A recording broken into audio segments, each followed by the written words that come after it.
साथियों नमस्कार।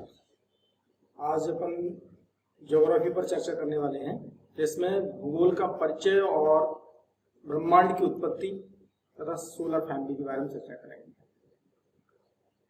सीधे टॉपिक पर आते हैं, उसके बाद बाकी बातें बाद में। और मैं अभी विद इन 2 डेज जूम पर आपको लाइव क्लास की तैयारी कर रहा हूँ, तो जूम पर आपको लाइव क्लास के लिए टाइमिंग नोटिफिकेशन आपको डाल दिया जाएगा। चलिए सर, भूगोल की बात कर रहा हूँ। भूगोल क्या है?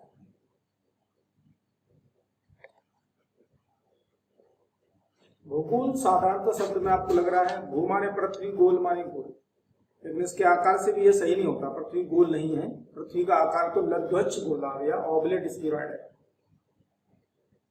हम यहाँ पर सबसे पहले जो भूगोल में जिन लोगों ने योगदान दिया है, जिन्होंने अपने कंट्रीब्यूशन दिए हैं, उन पर बात करते हैं, जिनकी वजह से उन लोगों ने उनको हम याद करते हैं या उनके सिद्धांतों को पढ़ते हैं और वो भूगोल में कहीं न कहीं आधार का निर्माण करते हैं। सबसे पहले नाम आता है हिकेटियस का। ये नाम आपने सुन रखा होगा, यहाँ से स्टार्ट करते हैं।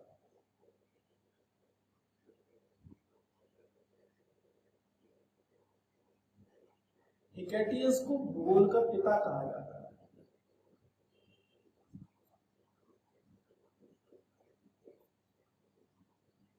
क्यों कहा जाता साथी? भूगोल के क्षेत्र में इन्होंने एक पुस्तक लिखी थी, जेस पीरियोडस।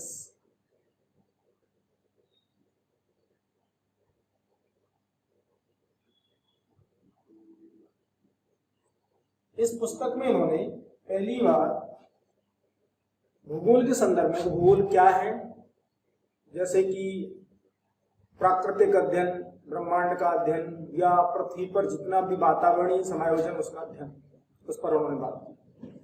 उसके बाद भूगोल में मानचित्र कला का जनक टॉलमी को माना जाता है। टॉलमी को मानचित्र कला का जनक माना जाता है। मानचित्र कला के जनक के संदर्भ में ऐसा कहा जाता है, इन्होंने एक पुस्तक लिखी थी। पुस्तक का नाम था ग्रहीय परिकल्पना।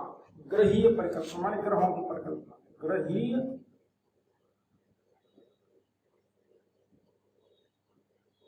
परिकल्पना। इस पुस्तक में इन्होंने विश्व के मानचित्र को दर्शाया और पहली बार बंगाल की खाड़ी को विश्व मानचित्र पर रिप्रेजेंट उन्होंने ही किया है। साथियों, उसके बाद एक नाम सुना होगा आपने, जिन्होंने भूगोल शब्द को दिया है। क्या दिया था? भूगोल शब्द। भूगोल शब्द दिया है इरेटोस्थनीज। इन्होंने पहली बार भूगोल शब्द दिया। तो कई जगहों पर इनको भूगोल का जनक बताया गया है, पर ऐसा नहीं। भूगोल के जनक के रूप में आपको हमेशा क्या है, हिकेटियस को ही याद रखना है। तो यहाँ क्या है, इरेटोस्थनीज को एक और व्यवस्थित भूगोल का जनक भी बोलते हैं। व्यवस्थित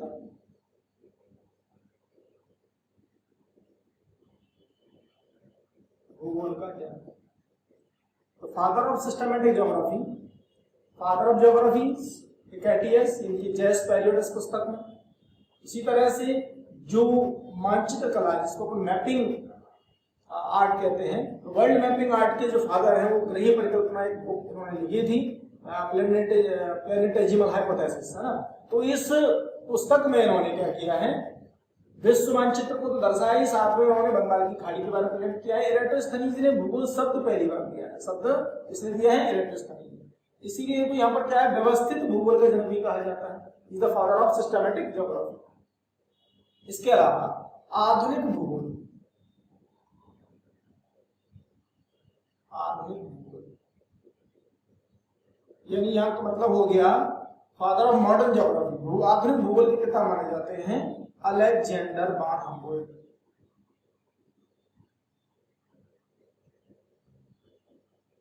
वान हम्बोल्ट। इसी तरह से आपका गणितीय भूगोल, गणितीय भूगोल पिता थेल्स एंड अनेक्जिमेंडर, थेल्स एंड अनेक्जिमेंडर, ये नाम और आएगा अनेक्जिमेंडर का, अनेक्जिमेंडर। मानव भूगोल, मानव भूगोल का पिता, मानव भूगोल का पिता माना जाता है ब्लास को, ब्लास। सांस्कृतिक भूगोल का पिता, फादर ऑफ कल्चरल ज्योग्राफी, सांस्कृतिक भूगोल का पिता, father of human geography, father of mathematical geography. इस तरह से सांस्कृतिक भूगोल का पिता नाम आता है यहाँ पे कार्ल ओ शावर, कार्ल ओ शावर, कार्ल ओ शावर। उसके बाद आपका भौतिक भूगोल,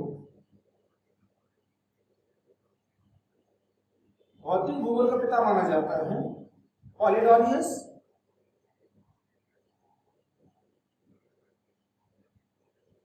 पॉलिडोनियस। फिर देखिए साथी यहाँ पर क्या है, एक ऐतिहासिक भूगोल, फादर ऑफ हिस्टोरिक ज्योग्राफी है, ऐतिहासिक भूगोल, हिस्टोरिक ज्योग्राफी।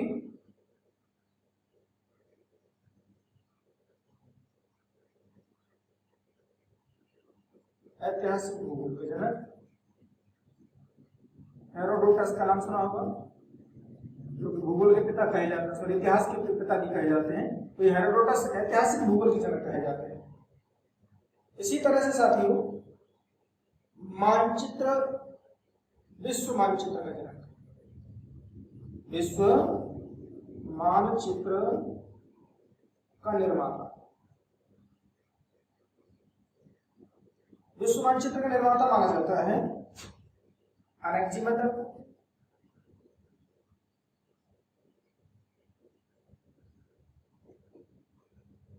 इसी तरह से विश्व ग्लोब, ग्लोब माने जो पृथ्वी का ग्लोब तैयार किया गया, विश्व ग्लोब का निर्माता माना जाता है मार्टिन बेहम, मार्टिन बेहम को। इसी तरह से भूगोल के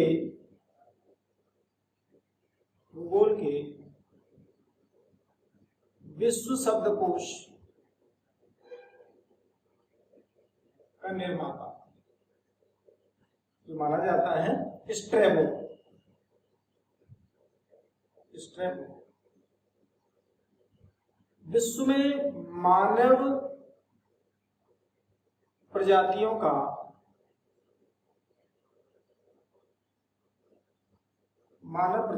वर्गीकरण, वर्गीकरण करने वाला पहला व्यक्ति।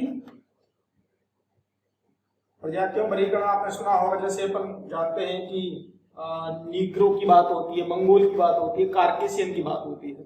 तो जो कि मंगोल जैसे जो कि पूर्वी एशिया में चाइना, रसिया, आपका उत्तर कोरिया, दक्षिण कोरिया, थाईलैंड, ये सारे देश जो है ना पूर्वी एशिया के क्या है में मंगोल, यहाँ पर मंगोलिया से लेकर के पूरे क्षेत्र में। कार्केशियन जो पूरे यूरोप में आते हैं और जो निग्रो है वो अफ्रीका के। तो इस तरह से मानव की जो प्रजातियां, फिर उनसे जो प्रजातियां विकसित हुई है उनका वर्गीकरण बताया है पहली बार बर्निया में, बर्नियर का है साथियों। इसी तरह से मॉडल संकल्पना,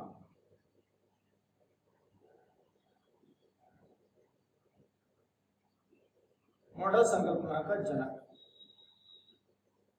ये माना जाता है, मॉडल संकल्पना का जनक माना जाता है पीटर हैगट, पीटर हैगट। इस तरह से कुछ खास भूगोल में जो विचारक हैं, भूगोल वेत्ता हैं, वैज्ञानिक हैं, चाहे वो अरस्तु ही क्यों ना, अरस्तु का भी अपना योगदान है, वो टॉलमी भी है, वो थेल्स भी है, वो एनेक्जिमेंडर है, वो नाम सारे जो लोगों के आ रहे हैं, इन पर आपको गौर करना है कि किसका कंट्रीब्यूशन कहां पर है, जिनको किस किस के लिए जाना जाता है। ठीक। अब प्रश्न होता है ब्रह्मांड की उत्पत्ति का, ओरिजिन ऑफ द यूनिवर्स। ब्रह्मांड की उत्पत्ति को लेकर के अलग अलग विचार आपको बताते हैं। ब्रह्मांड की उत्पत्ति को लेकर बिग बैंग सिद्धांत आपने सुना होगा, जो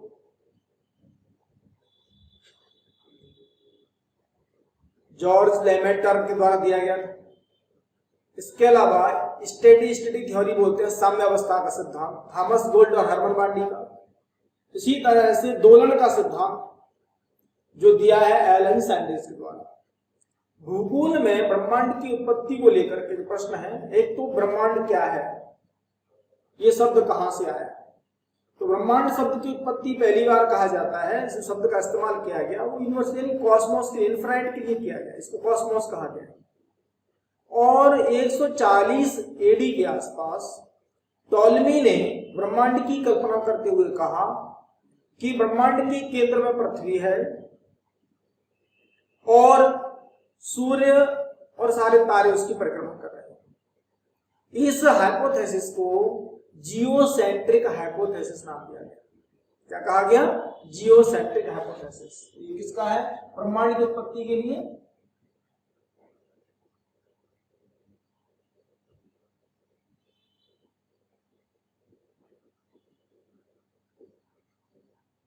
पहली हाइपोथेसिस 140 में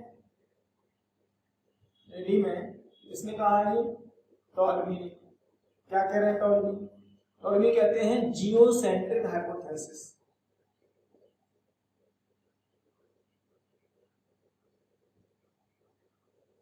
जियो माने यहां पर पृथ्वी के लिए इस्तेमाल हुआ है, सेंट्रिक माने केंद्र में, पृथ्वी को केंद्र में मानने वाली विचारधारा, जियोसेंट्रिक हाइपोथेसिस परिकल्पना। जियोसेंट्रिक हाइपोथेसिस माने पृथ्वी को केंद्र में मानने वाली परिकल्पना। अब साथियों जरा देखें, इसके बहुत लंबे समय 1543 में एक व्यक्ति आता है, कोपरनिकस, आपने सुना होगा। और कोपरनिकस ने हेलियोसेंट्रिक हाइपोथेसिस दी, जिसमें उन्होंने कहा कि ब्रह्मांड के केंद्र में सूर्य है। जब मैं कब की बात कर रहा हूं, ये 1543। यहां हमारा थोड़ा सा मत और भी है, इस पर थोड़ा आप जानकारी जरूर रखेंगे, क्योंकि पुस्तकों में इस ज्ञान को दिया नहीं जा रहा है। क्यों नहीं दे रहे हैं? अच्छी ऑथेंटिक बुकें आ रही हैं, यूपीएससी के लिए प्रचलन में है, लेकिन क्या ऐतिहासिक प्रमाणों को भी नकार दिया जाएगा क्या? अगर हम बात करते हैं तो यहाँ ये विचार कब है? 1543 में। किसका है? कोपरनिकस का।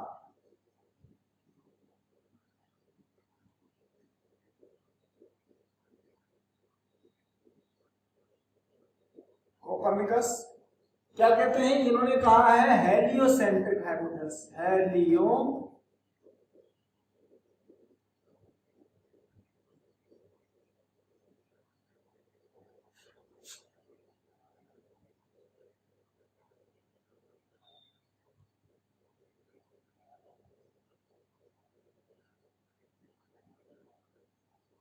हेलियोसेंट्रिक हाइपोथेसिस का मतलब क्या है? हेलियो मींस होता है सूर्य तारा, सेंट्रिक हमारे केंद्र में, सूर्य ब्रह्मांड के केंद्र में है और सारे तारे, पृथ्वी, ग्रह सब इसकी परिक्रमा कर रहे हैं। ये अवधारणा होगी। यहाँ थोड़ा सा एक नॉलेज आप जरूर रखेंगे। आपको पता होगा उत्तर गुप्त काल के टाइम पीरियड पर एक नाम सुना होगा, आर्यभट्ट। ये भारतीय खगोल शास्त्री आर्यभट्ट, इन्होंने सूर्य सिद्धांतिका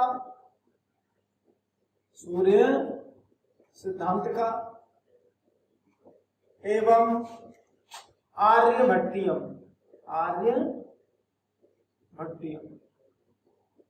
ये टाइम पीरियड देख लीजिए।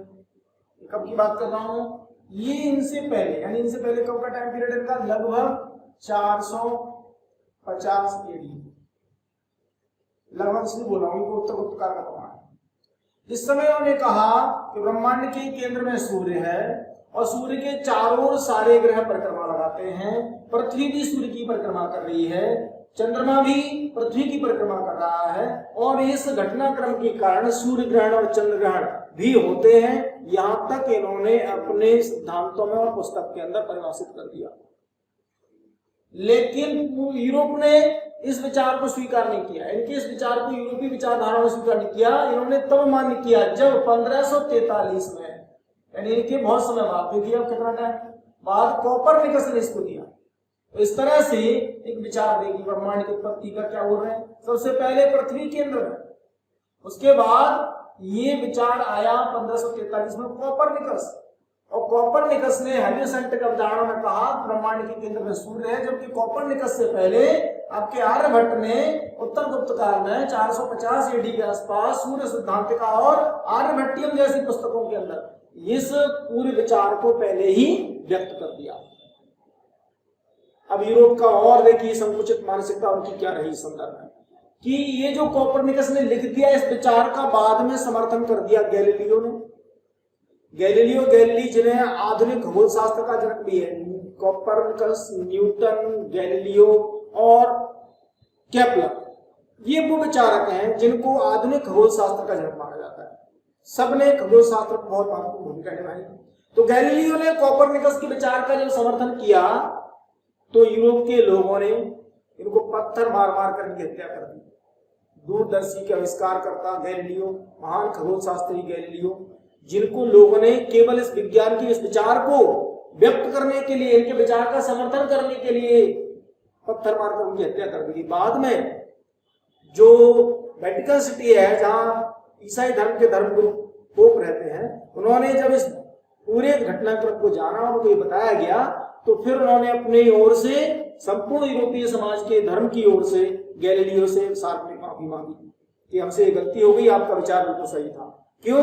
क्योंकि यह उस रूढ़िवादी समाज में तब तक जीते रहे जब हमारे यहाँ विज्ञान बड़ा समृद्ध था, तब ये मानते रहे कि ब्रह्मांड में केवल पृथ्वी सबसे बड़ा है, और जहां पर यीशु का जन्म हुआ है वह ब्रह्मांड में मेन जगह है, मेन केंद्र है, सारे तारे वारे सब इनकी परिक्रमा कर रहे हैं। ऐसा एक विचार उनका चल रहा था।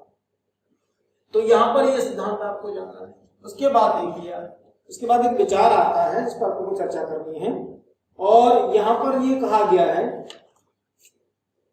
1805 में एक विचार आया, 1805,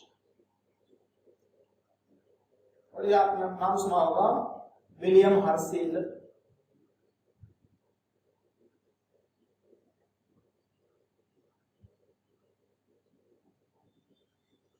यूरेनस की खोज करता है, यूरेनस की खोज इन्होंने की, और इन्होंने ही पहली बार देखा। इनके विचार के बाद ये कहते हैं कि आपको अगर ऐसा लगता है कि सूर्य ब्रह्मांड के केंद्र में, ये विचार बहुत लंबे समय तक चला, और सूर्य ब्रह्मांड के केंद्र में है, तो ये विचार कमजोर है, उसे और समृद्ध करते हैं। और ये जो सौर मंडल है वो एक आकाश गंगा का हिस्सा है, अर्थात ब्रह्मांड में आकाश गंगा है, और ये सौर मंडल उस आकाश गंगा का एक अंश मात्र है।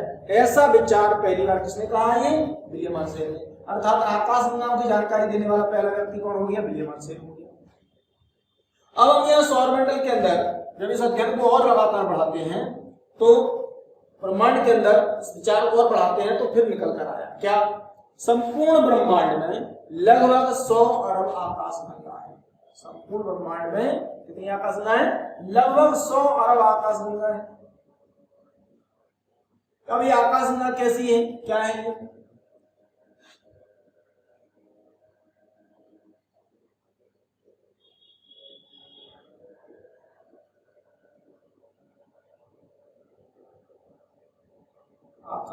आकाश गंगा माने गैलेक्सी।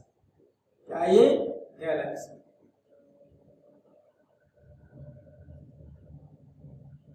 ये जो आकाश गंगा आपकी है, ये प्रत्येक आकाश गंगा के लिए इस्तेमाल होगा। तो आकाश गंगा मतलब ये नहीं कि हमारी आकाश गंगा की बात हो रही है, प्रत्येक गैलेक्सी। आकाश गंगा के बारे में कहा गया कि इसका एक कोई केंद्र होता है, उस केंद्र की 3 भुजाएं होती हैं, जहां सबसे अधिक तारे होते हैं उसे बल्ज कहते हैं। केंद्रीय भाग है इसका, केंद्रीय भाग है, और इसकी भुजाओं में तारे इस तरह से व्यवस्थित हैं। ये लगातार क्या हो रहे हैं? परिक्रमा कर रहे हैं, घूम रहे हैं। घूमने के कारण भुजाएं क्या इनकी इस तरह से घूम कर जाती, घूमते हुए दिखाई देती। जब इसको इस तरह से देखते हैं तो ये पता लगता है ब्रह्मांड में जो सौर और आकाशगंगा है, उनमें से जो आकाशगंगा का आकार इस तरह का है, प्रत्येक आकाशगंगा का जो केंद्रीय भाग है वो बल्ज कहलाता है। और ये आकाशगंगा में तारे इस तरह से व्यवस्थित हैं जो भुजाओं के रूप में, इसकी शाखाओं के रूप में, वृक्ष के रूप में है। अब जो आकाशगंगा, प्रत्येक एक आकाशगंगा में 100 अरब तारे,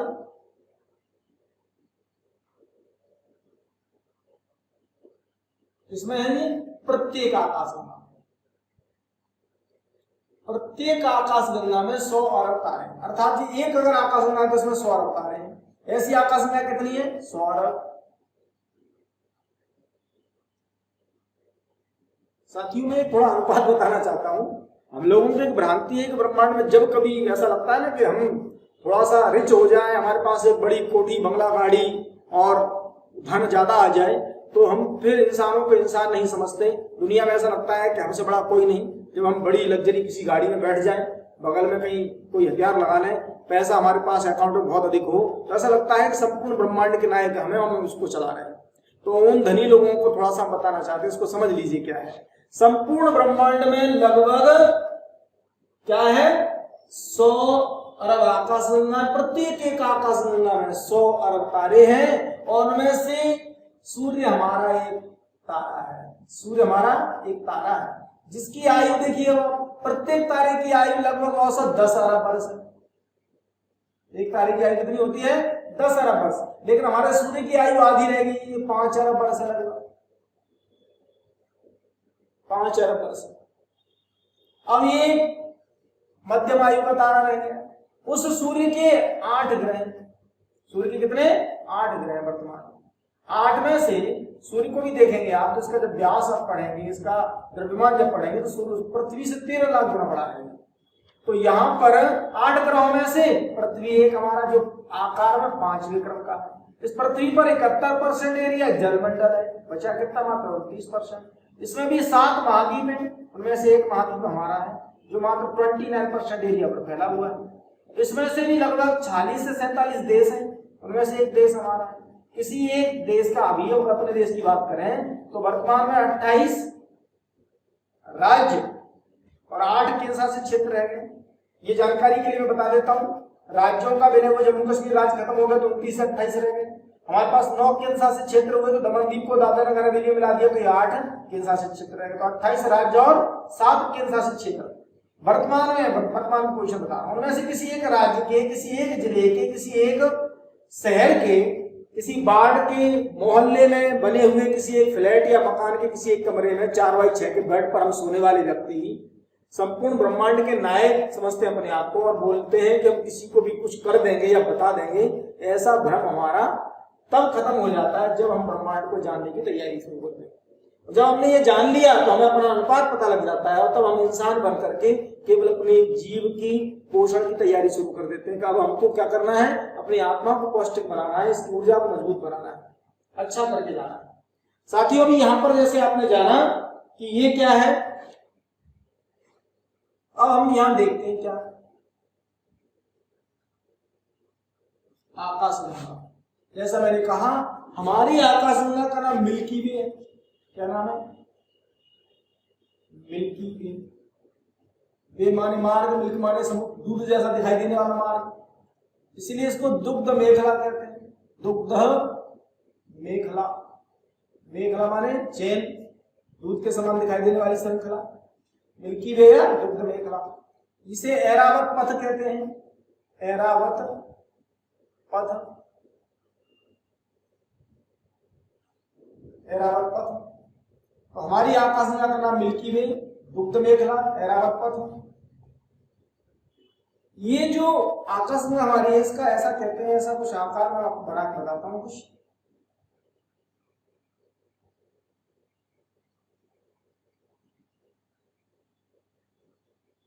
इस तरह से केंद्रीय भाग, इसकी भुजाएं, किसी एक हिस्से में यहाँ पर सूर्य, और ये लगातार क्या कर रही? घूर्णन कर रही है।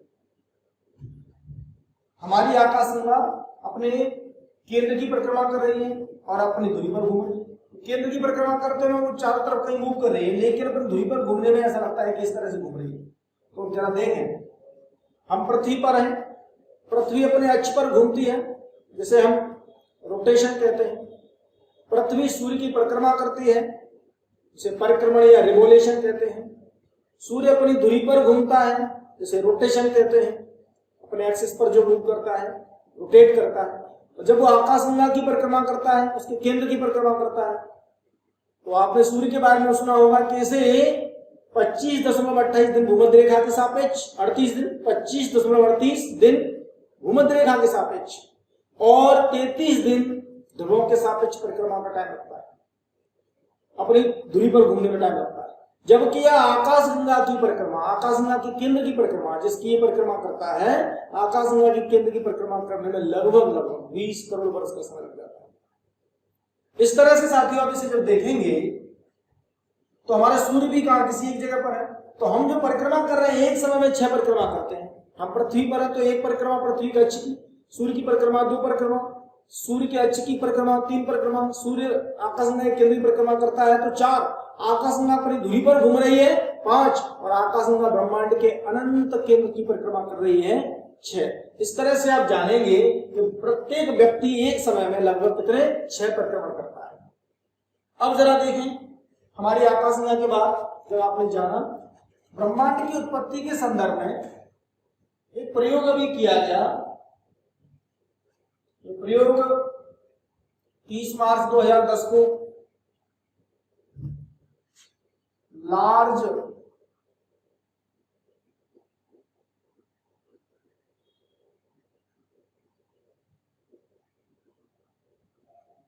हाड्रेन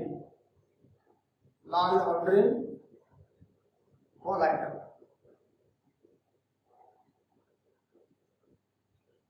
LHC, इसे महाप्रयोग कहा। क्या कहा गया? महाप्रयोग। साथियों आपको पता होगा 30 मार्च 2010 को जिनेवा के निकट 100 फीट गहरी 27 किलोमीटर लंबी सुरंग में यह प्रयोग किया गया 2013 में। इसके परिणाम आ गए थे। 2013 में इस प्रयोग को बंद कर दिया गया था। ये 14 फरवरी 2013 की बात है, लगभग 14 फरवरी 2013 को इसे बंद कर दिया गया। प्राप्त क्या किया? God particle. गॉड जो पार्टिकल है इसको नाम दिया गया हिग्स बोसॉन। हिग्स बोसॉन यह वो गॉड पार्टिकल, इससे ब्रह्मांड की उत्पत्ति की बात की गई। इसको प्राप्त कर लिया इस गॉड पार्टिकल को, और उसके बाद इस प्रयोग को बंद कर दिया 2013 में, और फिर जून 2015 में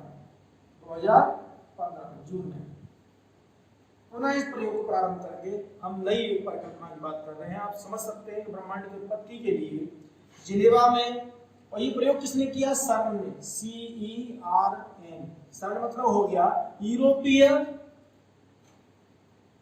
न्यूक्लियर सेंटर रिसर्च के द्वारा। तो यूरोपियन न्यूक्लियर रिसर्च सेंटर जो बनाया हुआ है इसके द्वारा स्विट्जरलैंड के जिनेवा में यह प्रयोग किया गया। ये ब्रह्मांड की उत्पत्ति का सबसे लेटेस्ट वर्जन था, लेटेस्ट प्रयोग था जो सर्न के द्वारा किया गया, जिस पर आपको गौर करना है। ठीक, तो ये प्रयोग हो गया। और अलग अलग हाइपोथेसिस, जैसे कि मैंने कहा बिग बैंग थ्योरी की बात हुई है या इसकी बात हुई है, यहाँ भी आपको जानना है।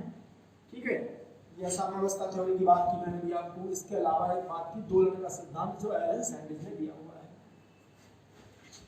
साथ ही यहाँ हम एक बात और करते हैं। देखिए, मैं चाहता हूँ कि यहाँ आपको थोड़ा सोलर फैमिली के बारे में कुछ बात की जाए। सोलर फैमिली के बारे में आप जान लीजिए। एक तो ये हो गया, और सोलर फैमिली को जानने के लिए हम सूर्य की बात करें। सूर्य क्या है? तारा। सूर्य हमारा क्या है? तारा। तारा किसे कहते हैं?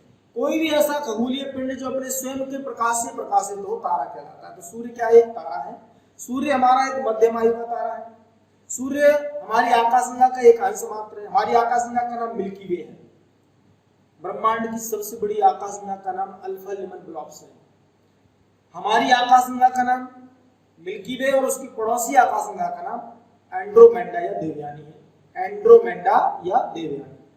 साथियों जरा देखें, अपने आकाशगंगा में जो तारे हैं उन तारों में देखते हैं सूर्य हमारा तारा है। सूर्य के सबसे निकटस्थ पड़ोसी तारे का नाम है प्रोक्सिमा सेंचुरी। क्या नाम है? Proxima Centauri.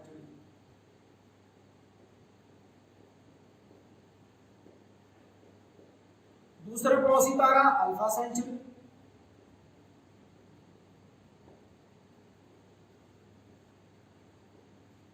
फिर देखते हैं आप क्या, सूर्य के जो सबसे अधिक चमकीला ब्रह्मांड का तारा, उसका नाम है डॉग या साइरस। एक नाम और है बेगा।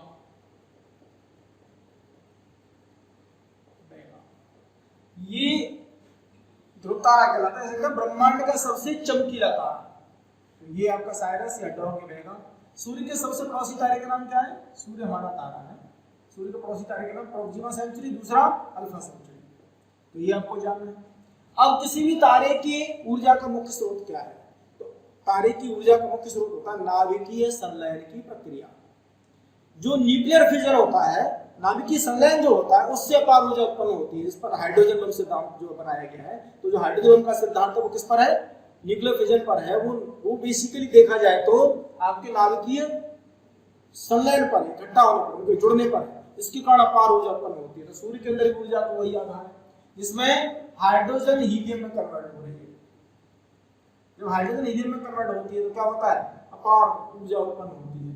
यहाँ पर हाइड्रोजन 71% है, 26.5% हीलियम है, तथा 2.5% अन्य तत्व है इसके अंदर। इस तरह से हमारे सूर्य का जो कंपोजिशन है, सूर्य के कंपोजिशन के अंतर्गत आप देखेंगे हाइड्रोजन ये है, हीलियम ये है, और ये सूर्य हमारा क्या एक मध्यम आयु का तारा, जिसकी आयु कितनी है? 5 अरब वर्ष। जबकि मैंने कहा किसी भी तारे की आयु कितनी होती है औसत? 10 अरब वर्ष।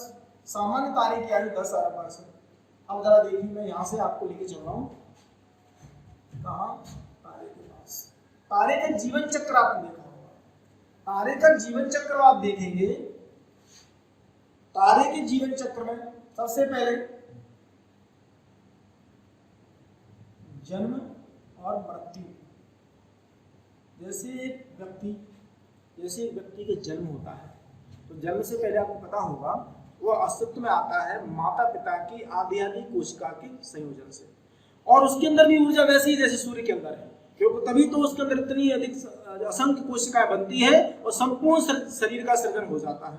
ठीक उसी प्रकार से जैसे आधी कोशिका मिलकर एक कोशिका, और उसी कोशिका के अंदर होने वाले विभाजन से मानव शरीर का सृजन हो जाता है, और उसके बाद वो अपनी माँ के गर्भ से जन्म लेता है। यहाँ देखें ब्रह्मांड के अंदर पड़े हुए अपार ये कण है, प्रत्येक कण का अपना एक द्रव्यमान होता है। न्यूटन का आपने सिद्धांत पढ़ा होगा, प्रत्येक वायुमंडलीय कण जो जिसका अपना एक निश्चित द्रव्यमान है, उसका अपना एक निश्चित गुरुत्व होता है। जिसका गुरुत्व और ज्यादा होता है वो क्या करता है? पड़ोसियों को खींच करके अपना आकार बढ़ाएगा। जैसे जैसे आकार बढ़ेगा, गुरुत्वमान बढ़ता जाएगा, तो बड़े पिंडों को खींचेगा, बड़े पिंडों को खींचेगा, और अधिक बड़े पिंडों को खींचते खींचते आकार बड़ा होगा, और बड़े पिंड के टकराने के आने से, घर्षण होने से इसमें ऊर्जा उत्पन्न हो जाएगी। अर्थात ये गैसीय पिंड होने के कारण जलने लगेगा, और जलेगा तो ऊर्जा उत्पन्न होगी। जब ऊर्जा उत्पन्न होगी तो बन जाएगा तारा। क्या बनेगा? तारा। साथ ही ऐसा कहा जाता है कि तारे के निर्माण में अलग अलग विचार सबके हैं, बहुत सारी हाइपोथेसिस हैं, पर ये विचार थोड़ा ज्यादा प्रमाणित लगता है जिस पर बात हो रही है। और ऐसा कहा जाता है इसका जन्म कैसे होता है? जैसे एक कोशिका से मानव का जन्म होता है, तो मानव शरीर का सृजन होता है, ठीक उसी प्रकार से यहाँ तो बोलते हैं नोवा। नोवा के बाद सुपरनोवा। सुपरनोवा के बाद लाल दानव तारा, उसके बाद श्वेत वामन तारा, उसके बाद काला तारा, या इसे बोलते हैं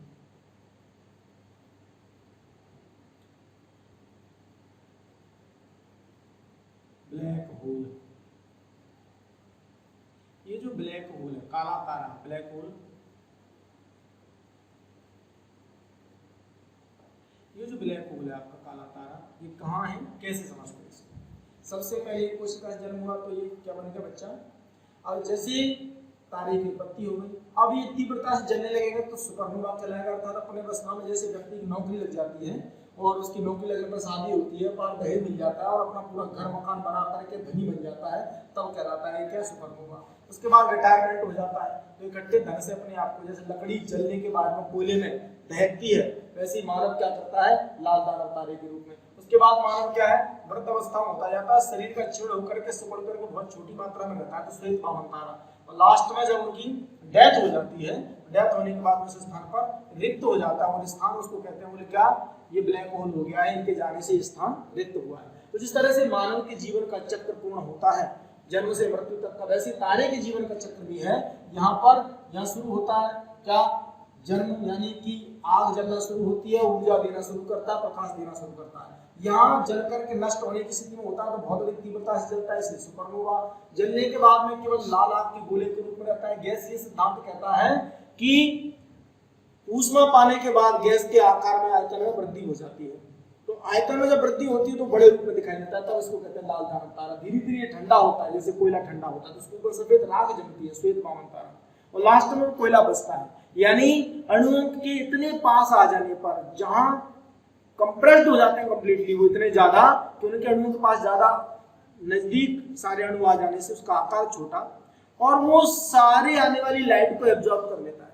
जैसे आपने मिस्टर इंडिया फिल्म देखी जिसमें एक घड़ी पहनता है अनिल कपूर, वो घड़ी के बारे में बताया कि घड़ी क्या करती है, लाइट को एब्जॉर्ब कर लेती है, इसलिए वो दिखाई नहीं देता। अगर मेरे पास अगर ऐसी कोई वस्तु है जिससे मैं प्रकाश को एब्जॉर्ब कर लूं तो मैं आपको दिखाई नहीं दूंगा, मेरी जगह पर आपको एक केवल काली छाया नजर आएगी। ठीक वैसे ही यहाँ पर भी क्या है, ये पिंड तो होता है, ब्लैक पिंड होता है, पर इसकी क्षमता इतनी ज्यादा है कि आने वाले सारे प्रकाश को ये अवशोषित कर लेता है, और जो अवशोषित कर लेता है उसी को क्या कहते हैं, उस समय वो ब्लैक होल दिखाई देता है, इसलिए इसको काला तारा ब्लैक होल कहते हैं।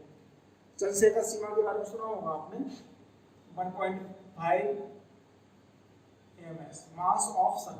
मास ऑफ सन का मतलब हो गया सूर्य के द्रव्यमान का कितना हिस्सा। तो ये जो 1.4 जो है वो क्या कहलाता है, चंद्रशेखर की सीमा कहलाती है, चंद्रशेखर सीमा। क्या ये सन का द्रव्यमान है, जहां पर कहा गया है कि सूर्य का द्रव्यमान इतना हो तो वो चंद्रशेखर सीमा कहलाती है। उसी सीमा पर जाकर के तारे की अवस्था ये होती है, और उस जगह पर वो क्या है, ब्लैक होल के रूप में है। तो चंद्रशेखर को, जो भारतीय मूल के वैज्ञानिक थे, अमेरिकी वैज्ञानिक, जिनको 1983 में भौतिकी के लिए नोबेल पुरस्कार मिला है, ब्लैक होल की खोज में सहयोग देने के लिए भौतिकी के क्षेत्र में, श्वेत वामन तारा, भौतिकी में श्वेत वामन तारा और ब्लैक होल में। तो श्वेत वामन तारा के लिए चंद्रशेखर को, जो सुब्रमण्यम चंद्रशेखर थे, भारतीय मूल के अमेरिकी वैज्ञानिक, जिन्होंने चंद्रशेखर सीमा का निर्धारण भी किया है, इनके नाम पर सूर्य के अध्ययन के लिए चंद्रा टेलीस्कोप स्थापित किया गया है। जैसे आपने हब्बल का नाम सुना होगा, हब्बल टेलीस्कोप स्थापित किया गया था एडविन हब्बल के नाम पर, वैसे ही चंद्रशेखर के नाम पर। तो यहाँ प्रश्न भी आता है कि सूर्य के अध्ययन के लिए कौन कौन से ऐसे टेलीस्कोप बनाए गए। जैसे हम अभी आपको पता होगा, राजस्थान के उदयपुर में हमने एशिया की सबसे बड़ी टेलीस्कोप स्थापित की है, जो संपूर्ण सौरमंडल, सूर्य और ब्रह्मांड के अध्ययन के लिए स्थापित की है। इसी तरह से चाइना विश्व की सबसे बड़ी टेलीस्कोप लगाने जा रहा है। लेकिन यहाँ पहले से जो नासा द्वारा स्थापित की गई हब्बल और चंद्रा टेलीस्कोप ही सूर्य का अध्ययन कर रही है। तो यहाँ पर आपको एक तो ये तारे का, अब तारा तो आपने जान लिया, अब देखते हैं पर क्या ग्रह क्या है। किसी भी तारे का से अलग हुआ वह खगोलीय पिंड जो उस तारे की परिक्रमा करे और तारे के प्रकाश से प्रकाशित हो, तारे की परिक्रमा करे और तारे के प्रकाश से प्रकाशित हो, तो वह ग्रह कहलाता है। उसे हम क्या कहते हैं, ग्रह कहते हैं, प्लेनेट कहते हैं। अब आएगा उपग्रह। उपग्रह क्या है, ऐसा कोई भी खगोलीय पिंड जिसकी उत्पत्ति किसी ग्रह से हुई, जिसका अपना स्वयं का कोई प्रकाश नहीं, वह अपने उस तारे से प्रकाशित होता हो जो उसका तारा अपना है। इस तरह से उस पिंड को हम क्या कहेंगे, उपग्रह कहेंगे, ग्रह का उपग्रह, जहां पर वो उपग्रह क्या कर रहा है, अपने ग्रह की परिक्रमा कर रहा है, जैसे चंद्रमा का होना, ये सैटेलाइट कहलाता है। अब सैटेलाइट दो प्रकार के हो गए, प्राकृतिक और कृत्रिम। अब इनको जो हम सौरमंडल में पढ़ेंगे तो आपको सौरमंडल के बारे में बात करेंगे। अब इस तरह से थोड़ा ये देखना, आपको सौरमंडल के बारे में बात करेंगे। सौरमंडल क्या है, तो सोलर फैमिली आप जाने, क्या जानना है, सोलर फैमिली।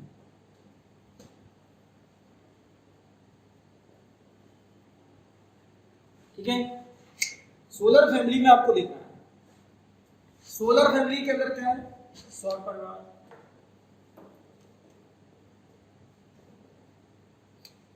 सौर परिवार।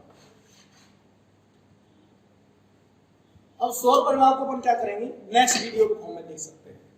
नेक्स्ट जो क्लास आपको देने वाले हैं वो सोलर फैमिली की है, और सोलर फैमिली को जानने के लिए एक सिस्टमेटिक एक चार्ट में आपको बनाऊंगा, विश्व मानचित्र की तैयारी करूंगा, तो पूरे सोलर फैमिली का मानचित्र आपको बनाऊंगा, जिस पर आपको प्रत्येक ग्रह उपग्रह उनकी स्थिति क्या है, किस तरह से परिक्रमण कर रहे हैं, और हम कैसे इस सोलर फैमिली को जानेंगे, इस बारे में नेक्स्ट क्लास में आपसे चर्चा करेंगे।